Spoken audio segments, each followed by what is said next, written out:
Hello, everybody. Thank you very much for having me. It's a real honor and a pleasure to be here. I am very sorry for my English, but my Spanish is really terrible, so trust me, this is better. Okay, so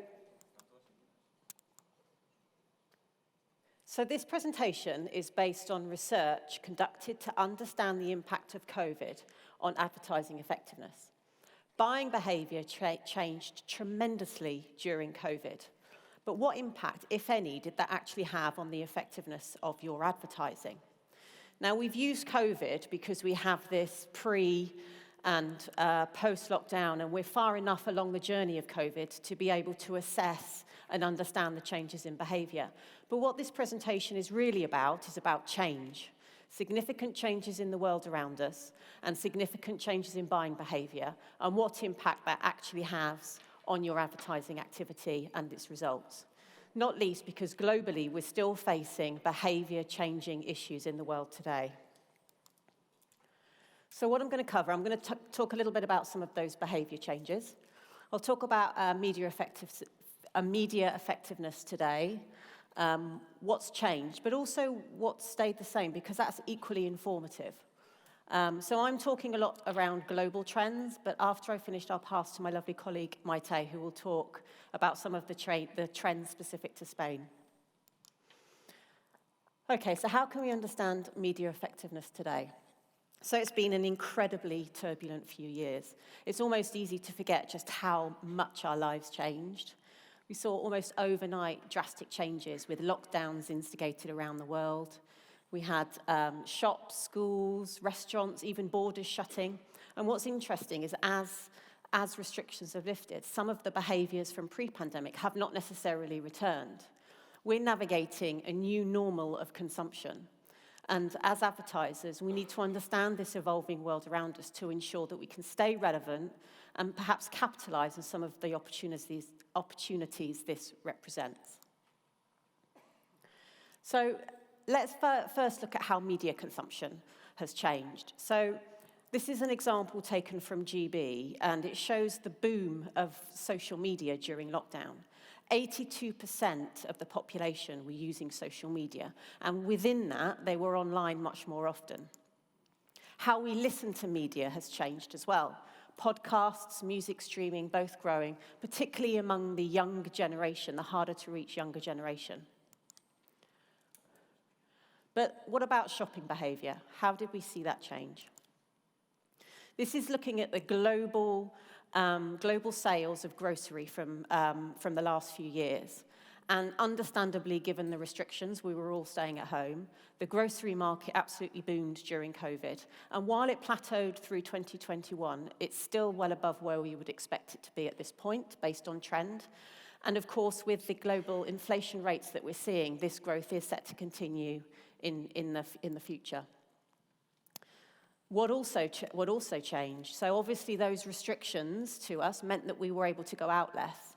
That meant far fewer shopping trips. Within that, people were loading their baskets up more to compensate.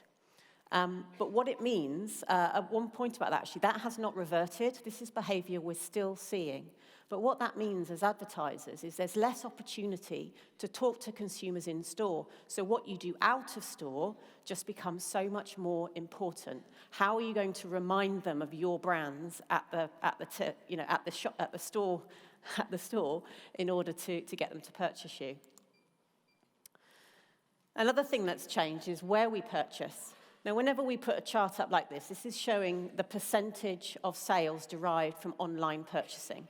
The first thing people think generally is it's much lower than you would expect, but it did grow during the pandemic, and it's plateaued, but it hasn't reverted. So we're still looking at that as a trend to continue. And then finally, and this is a point I'm going to make a bit later on as well, that during times of uncertainty, people often fall back on the reliability of a brand. And we saw the longer-term global decline of brands reverting during the pandemic, and we saw 53% of brands growing.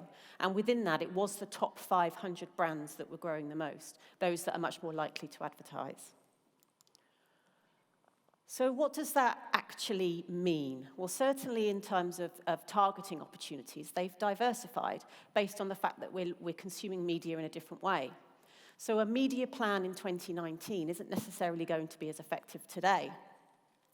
And also to reiterate the point that I made earlier, people are in store less often, so you've got less opportunity to communicate with the target consumers in store. So that has to be made up with what you're doing out of store, because we know memories are fragile. People forget easily, and they need to be reminded so that it's your brand that they pick up at that moment of purchase. Okay, so I'll talk a bit more about media effectiveness shortly, but why are we in a unique position to share these findings with you? It's because of our global purchase panels. So we understand the who, the where, and the what people are buying on a daily basis, and we track it over time. And for those very same individuals, we understand what media they've been exposed to, whether that's digital, TV, out of home, radio, cinema, etc., etc. Only by understanding how people usually behave in terms of buying behavior can you hope to understand what impact some of these global changes are having on what they're doing and what they're eating. Now, we used an approach called our consumer media measure. That's our advertising effectiveness study. That approach puts consumers, the individual, the head of household, at the center of the approach. We isolate the effect of advertising by controlling for other major influences on purchase, such as promotions, such as habit. So we're really teasing out the effect of advertising and can really understand the true cause and effect. We utilized 280 campaign-level studies from around the world, and we obviously split them into that pre- and during COVID period. Okay, so moving on. So if there's one number that I would love for you to remember and take from today, it's this one. The return on ad spend improved by 54% during the COVID period, which is absolutely huge, okay?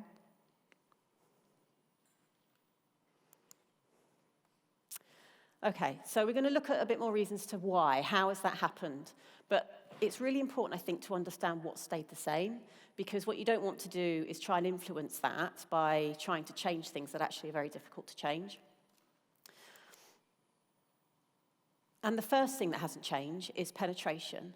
So we know that the most important thing, the route to brand growth, is encouraging more people to buy your brand. And advertising has a role to play in that. The route to brand growth is still penetration. Okay, this is a chart taken from one of our brand footprint reports.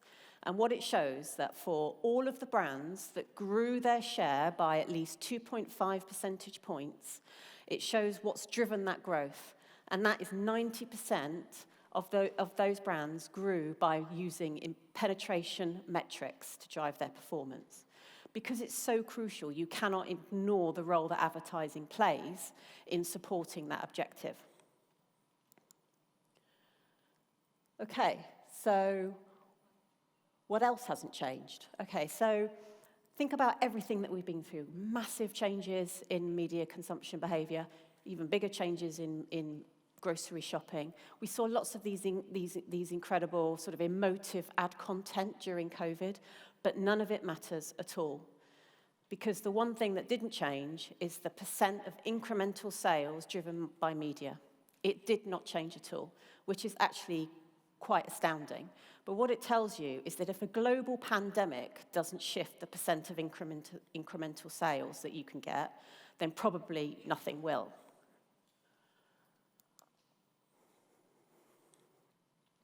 And what is that figure? So the typical increase, the incremental sales percentage from advertising is 5%.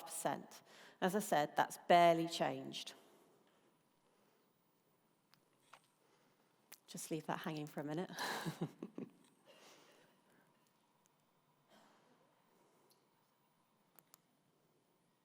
So what does that actually mean in real terms? So if you're in a growing category, the piece of the pie, if you like, the size of the pie doesn't really change, but the value and the value of the return that you can receive will get much bigger.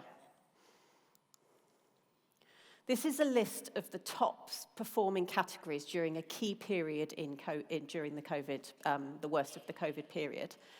And what it shows is the incremental revenue that these categories generated in billions over that time period.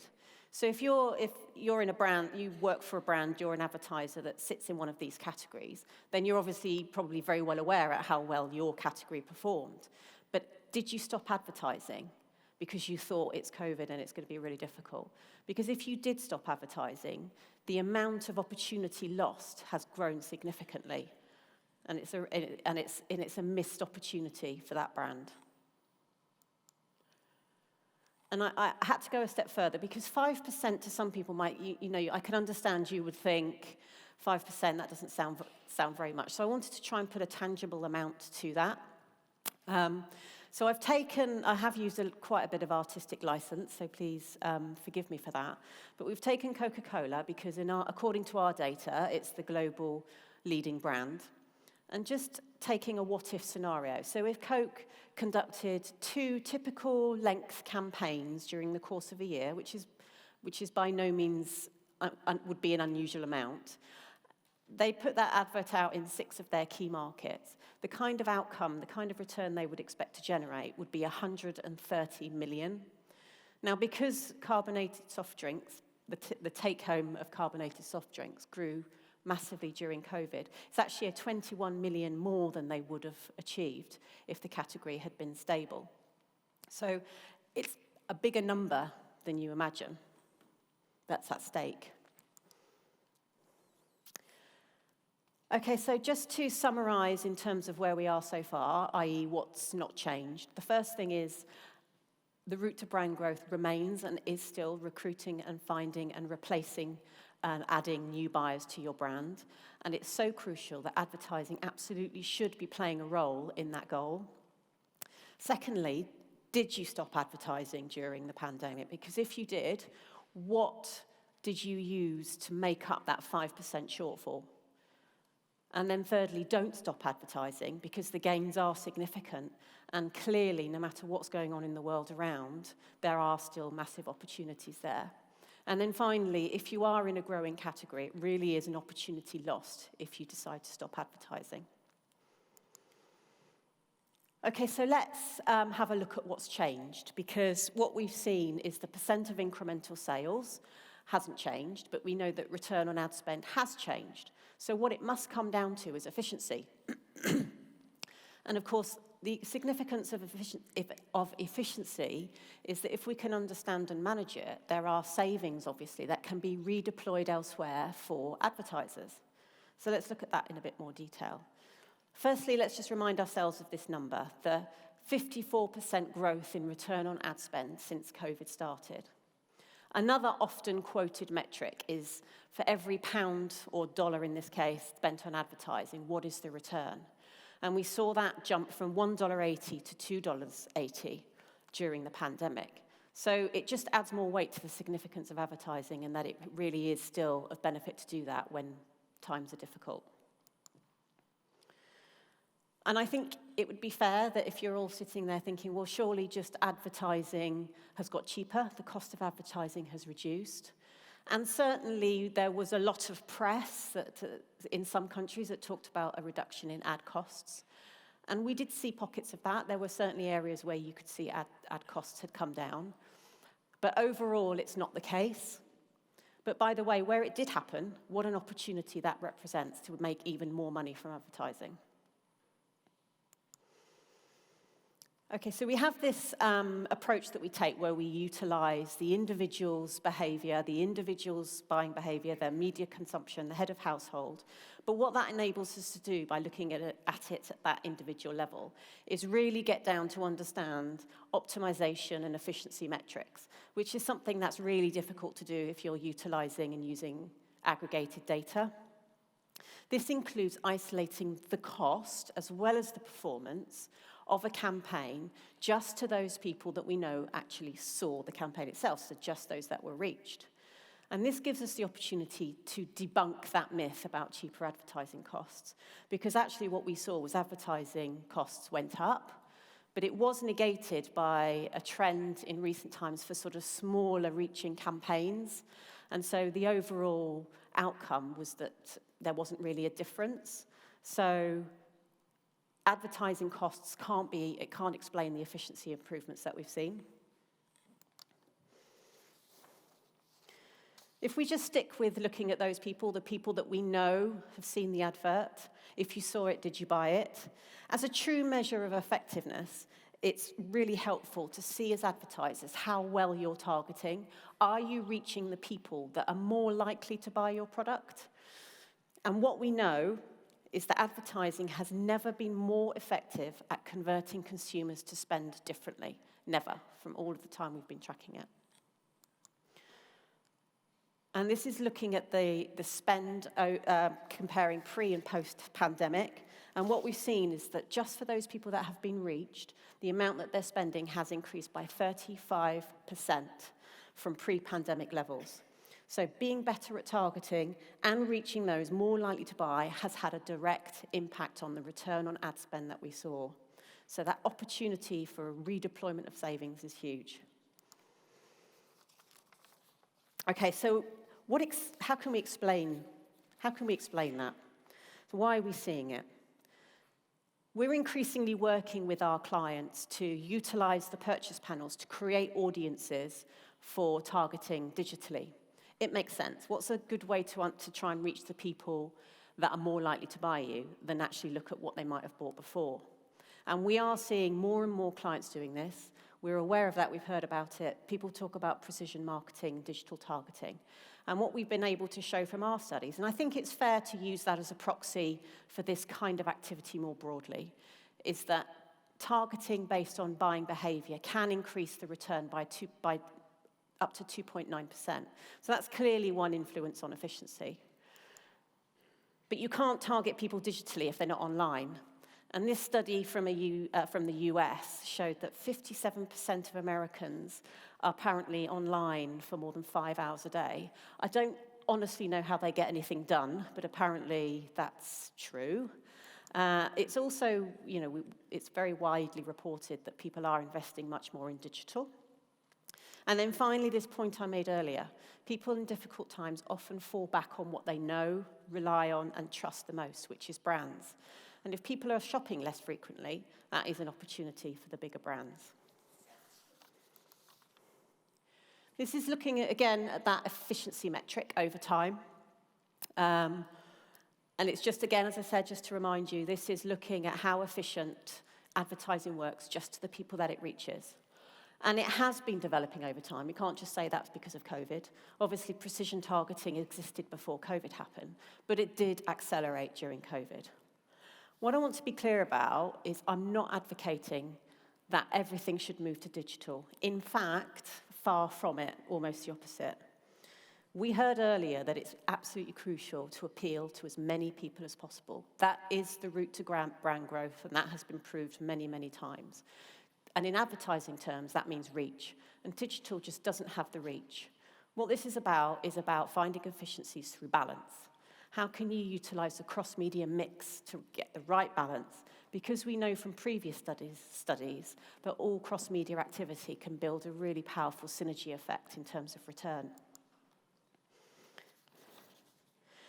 Okay, so what we've learned, despite everything we've been through, is that advertising is still crucial and is in fact more supportive of ever than brand growth. And a question as an advertiser, if there's advertisers in the room, I believe there are, is how does your return on ad spend measure up to some of the averages we've seen today?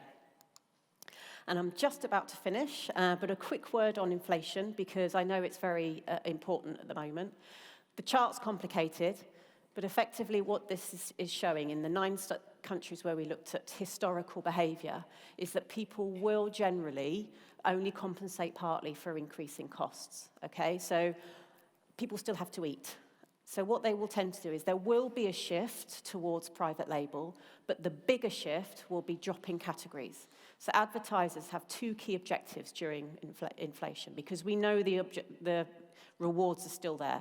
is one, they have to defend the category and ensure retailers see them defending the category with their advertising.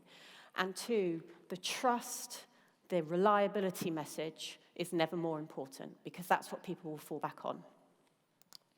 And then finally, it's clear there's more uncertainty ahead, but we know from what we've seen that stopping advertising is opportunity lost. And that 5%, by the way, is worth a lot more than it looks. So balance your efficient digital targeting with your mass reach media because advertising and brand growth is still there to be won. Thank you. Mayte.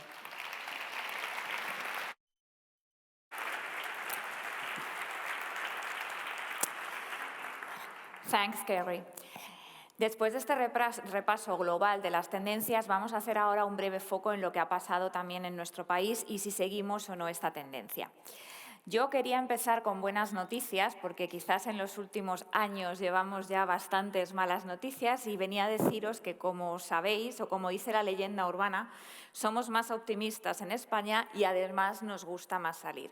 Pero como pertenecemos a la analítica de datos, esto no lo dejamos en la leyenda urbana, sino que sabemos por todas las entrevistas, cuestionarios, estudios que hacemos alrededor del mundo, que realmente los españoles piensan en diferentes conflictos, COVID, Ucrania, etcétera, que realmente al final todo va a salir bien en un 85%, que como veis es diferencial a nuestros compañeros del Reino Unido. E igualmente también pensamos o queremos seguir yendo a los restaurantes a pesar de esa costumbre que se instauró durante la pandemia de el delivery y de que nos trajeran la comida a casa. Esto es positivo para un medio como El Exterior porque vamos a tener a más gente en la calle y más gente además con una actitud positiva. ¿Cómo ha influido esto en el caso de, por ejemplo, del medio exterior, ¿no? Sabemos, y lo ha dicho antes Mayte también, que es el medio que genera un mayor recuerdo publicitario y mantiene ese liderazgo. Pero sí que es cierto que en 2020 sufrió algo, tiene un menor gap en ese liderazgo y que hay otros medios que también van creciendo en este punto, como puede ser la radio o puede ser Internet. Pero mantenemos primera posición y esto es muy positivo porque es la primera palanca para alimentar el brand equity de las marcas y, como decía mi compañera Kerry, además en tiempos difíciles, que todavía son tiempos difíciles, ahora por otros motivos, además del COVID, es importante reforzar toda la imagen de marca que tienen nuestras marcas y que hemos construido y tanto nos ha costado construir con años y años de trabajo. ¿Cómo nos cambió la pandemia en cuanto al consumo de medios y, sobre todo, lo más importante, qué es lo que permanece de esos cambios, qué es lo que nos interesa? Bueno, pues nos cambió, como decía anteriormente Kerry, hemos estado mucho más tiempo delante de las pantallas, obviamente en 2020 porque estábamos más tiempo en casa, pero es verdad que se ha quedado ese remanente. Incluso en televisión hay un mayor remanente de audiencia ahora a finales de 2021, principios de 2022, que prepandemia. Y un cambio fundamental fue la democratización, podemos decir, de los medios en términos de edades. Si veis las dos líneas, realmente prepandemia, pospandemia, el uso diario de Internet pegó un salto brutal en todas las edades. Es cierto que hay un mayor uso en la gente joven y un menor uso en la gente de más de 65 años. Pero cuidado que cuando decimos menor uso estamos hablando de que casi un 70% de la gente mayor de 65 años usa Internet diariamente. Esto no es ni mucho menos minoritario. ¿Y por qué esto es importante? Porque habitualmente hemos planificado muchas veces, en muchas ocasiones, las campañas pensando, digamos, vamos a emparejar medio con edad, ¿no? Gente mayor, televisión, gente más joven, Internet. Y muchas veces en esta planificación de nuestras campañas nos olvidamos del contenido. Y el contenido es fundamental y cada vez lo va a ser más. Y, por ejemplo, tenemos en un medio televisivo que sí que es cierto que tiene una mayor afinidad a un público quizás de mayor edad, programas como La Isla de las Tentaciones, que claramente tiene una audiencia joven, y en el medio de Internet que tenemos a la gente de más de 65 años que diariamente lee su periódico en Internet. Luego, no nos centremos únicamente en este medio es para este target de edad, sino que tenemos que trabajar más los contenidos y cómo son las personas, por tanto, que hay detrás, pero no solo en términos de edad. Y esto también es muy importante cuando estamos trabajando, obviamente, en campañas publicitarias, porque lo que nosotros estamos comunicando es una marca, es un producto. Y también, de acuerdo a cómo somos como consumidores, hay mensajes, hay marcas, hay mercados que son más permeables para unos consumidores que para otros. Nosotros llevamos más de 10 años trabajando en una planificación más allá del sociodemográfico, que es planificar en base a tu afinidad a la compra de ciertos productos. Y vemos, por ejemplo, en el gráfico que realmente el medio exterior tiene una mayor afinidad para todas aquellas personas que compran mercados de belleza y de fashion. Obviamente estamos hablando de grandes categorías. Si hacemos un desglose más, por ejemplo, en alimentación, si hablamos de bebidas energéticas o de leche, pues encontraremos también afinidades diferentes. Cuando empezamos a trabajar así, nosotros vimos que también había un poquito de reticencia, ¿no?, en pensar, si me voy a dirigir a un target concreto, puedo perder cobertura. Hemos demostrado, con un benchmark de campañas que trabajaron de esta forma, que no es así. ¿Por qué no es así? Porque normalmente, como decía en el anterior gráfico, realmente los medios son muy masivos. Cuando tú enfocas tu target y tu mensaje, lo que te aseguras es que está llegando a la gente que es más permeable a ese mensaje. Eso no quiere decir que no esté llegando al resto. ¿Pero qué beneficio te produce esto? Si tú te diriges en un mensaje a alguien que es más permeable a comprar un producto de belleza o un producto de moda, lo que hemos visto es que la probabilidad de que la persona impactada por tu campaña acabe comprando ese producto se incrementa en un 44%. Y se incrementa básicamente porque lo que vas a hacer es que esa marca consiga ganar nuevos compradores, que, como explicaba Kerry, es la base para el crecimiento de cualquier marca en cualquier mercado, pero especialmente en FMCG. Y otra cosa que ha cambiado y que ha venido para quedarse, y cogiendo lo que decía mi tocaya Mayte del cóctel, es verdad que cada vez tenemos más ingredientes a combinar en una campaña. Y es muy importante cómo combinamos los diferentes medios de una campaña. Cuando hablamos de complementariedad entre medios, tenemos que hablar de televisión, porque es el medio masivo. Y es importante y es muy importante además en FMCG, y es importante que el resto de medios que participan en esa campaña trabajen en complementar en aquellos targets donde la televisión ya no está llegando. Y esto es lo que realmente estamos viendo, que cada vez se planifica más de forma que el resto de medios digitales o otros medios offline puedan llegar a ese 9% que está menos expuesto o que no está expuesto a las campañas en televisión. ¿Y esto por qué es importante? Al final recordemos que uno de los objetivos, aparte de crear imagen de marca, es conseguir ventas de la marca. Esto no es importante solo porque, digamos, quede bien, sino que podemos demostrar con datos que realmente cuando tú trabajas mejor la complementariedad de los medios, obtienes mejores resultados. Y esto es lo que hemos hecho en el siguiente análisis, que voy a explicar muy brevemente. Con todo el benchmark de campañas de los últimos 10 años, nosotros creamos 4 grupos. Voy a hablar solo de 2, los que denominamos Best in Class, que son las que mejor lo hacen, y Less Synergy, que son las que tienen más aspectos para mejorar. ¿Y cuál era la principal diferencia entre este grupo de campañas? Pues básicamente la complementariedad de los medios. Hoy es una presentación breve, pero realmente lo que vemos y lo que podemos demostrar es que cuando los medios se complementan de forma que por un lado tienen más exclusivos, pero igualmente por otro lado juegan mejor a la complementariedad, los resultados que obtenemos en las campañas son mejores. ¿Por qué? Porque incrementamos la probabilidad de compra. Incrementamos la probabilidad de compra de aquellos que son solo impactados por uno de los medios, pero también de aquellos que son impactados por los dos medios.